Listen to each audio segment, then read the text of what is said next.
Ito na po dito sa ubos kay magpugas may og mais.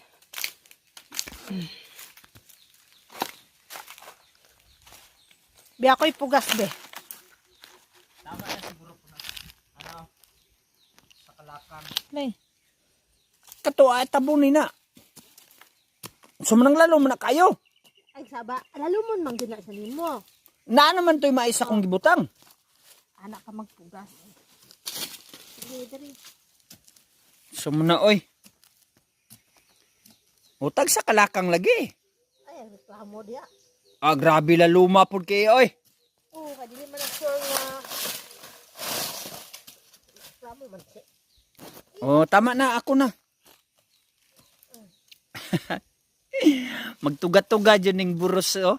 Lantawa rago na oh. Oh. Kabalo siya nga maipit ta oh na lantawa klaro nakiktiyan oh. Oh. Ga kuan lang ng tama na. Kaya ako na. Kabalo na ka. Oh, kabalo na ko.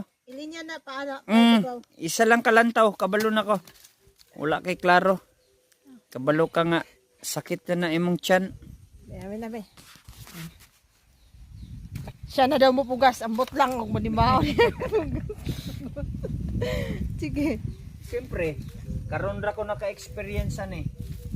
Nga day, wala day ka nagpugas ito sa sulod? Ah, may pugas. Murag lahi may imong gipugas ito ba? Aw. Isa pa. Hindi pwede ka pugas dito kayo may ipug. Palpalan lagi. Dapat ndala kag lakayan.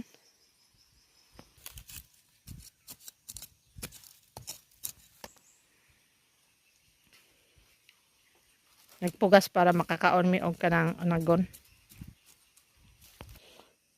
Unsa man ako mamugasay umreklamo man. First time na siyang kinabuhi karon pa na siya nakapugas ng mais.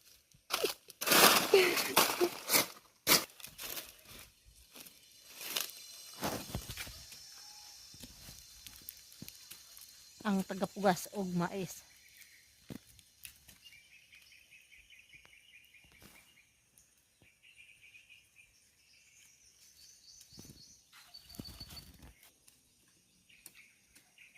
Tapake si Montiel. Ana ragod dili ngo. Ug asa mi adto among iro kuyog gyud na siya. Ayun na ibuta ang kano mga Jimelina o kananurok. Daghag Jimelina oh. Ato nang pa kahuyon.